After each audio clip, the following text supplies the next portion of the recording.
क्या आप निराश हैं, दुखी हैं, बोझ से दबे हुए हैं और थक चुके हैं और आप ये सोचते हैं कि काश मुझे इन सब दुखों से विश्राम मिल जाए, तो आज का एपिसोड आपके लिए है। Welcome back to our series परमेश्वर के पर्व पार्ट 5। आज हम तुरही के पर्व के विषय में चर्चा करेंगे। बाइबल में तुरही का उपयोग लोगों को इकट्ठा करने के लिए किया जाता है।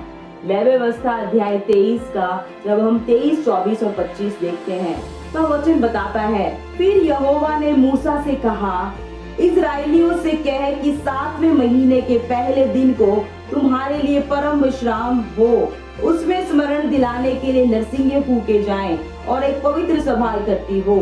उस दिन तुम परिश्रम का कोई काम न करना और यहोवा के लिए एक हव्य चढ़ाना। तो यहाँ पर परमेश्वर मूसा को आज्ञा देते हैं कि हाई सबत के दिन मूसा इजराइलियों को तुरही बजाकर मिलाप वाले तंबू के बाहर इकट्ठा कर ले और वहां पर पवित्र सभा करे। और ये जो तुरही है इसको नरसिंगा भी कहा जाता है।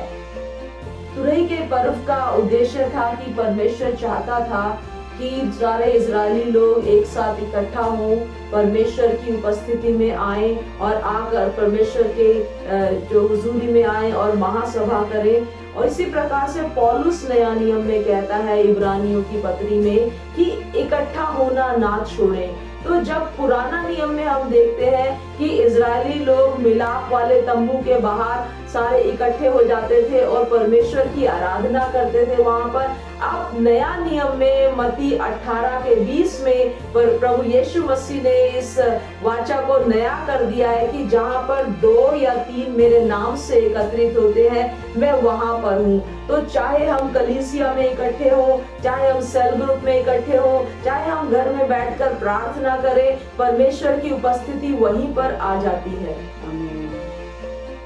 और जब हम परमेश्वर की उपस्थिति में जाते हैं तब परमेश्वर हमारे शरीर, आत्मा और प्राण को विश्राम देता है और हमसे हमारे सब दुखों को ले लेता है और हमें विश्राम देता है और वो हमारे विलाप को नृत्य में बदल देता है।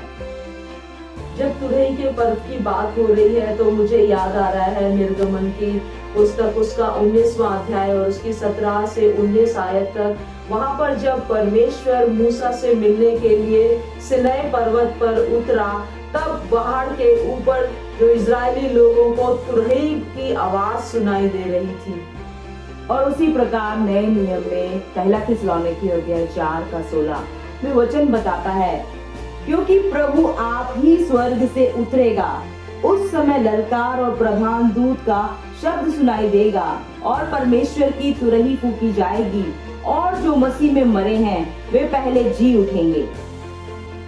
तो इस वचन में हम प्रभु यीशु मसीह के आगमन की भविष्यवाणी को देखते हैं कि जब तुरही फूकी जाएगी तब प्रभु यीशु स्वर्ग से उतरेंगे और हम जो प्रभु यीशु मसीह के विश्वासी हैं हम भी उसके साथ जाएंगे और सदैव उसके संग रहेंगे। क्या ही अद्भुत आशा है कि आज परमेश्वर हमारे जरिए लोगों को पुकार रहा है कि आओ बोझ से दबे लोगों मेरे पास आओ। और दूसरे शब्दों में कहें तो हम भी तुरही की तरह बजाए जा रहे हैं कि जितने भी दुखी लोग हैं, थके हारे लोग हैं, अपने मुसीबतों में परेशान हैं, उन सबको परमेश्वर एक तुरही बजाकर बुलाता है कि मेरे पास आओ और मुझे ग्रहण कर लो, मुझे अपने जीवन में स्वागत कर लो, तो मैं तुम्हारे सब दुखों को, सब कष्टों को ले लूंगा और तुम्हें महाविश्राम दूंगा। तो आज अगर आप परमेश्वर के पुत्र प्रभु यीशु मसीह को अपना उद्धारकर्ता ग्रहण करें तो वो आपको सभी बोझों से विश्राम देगा।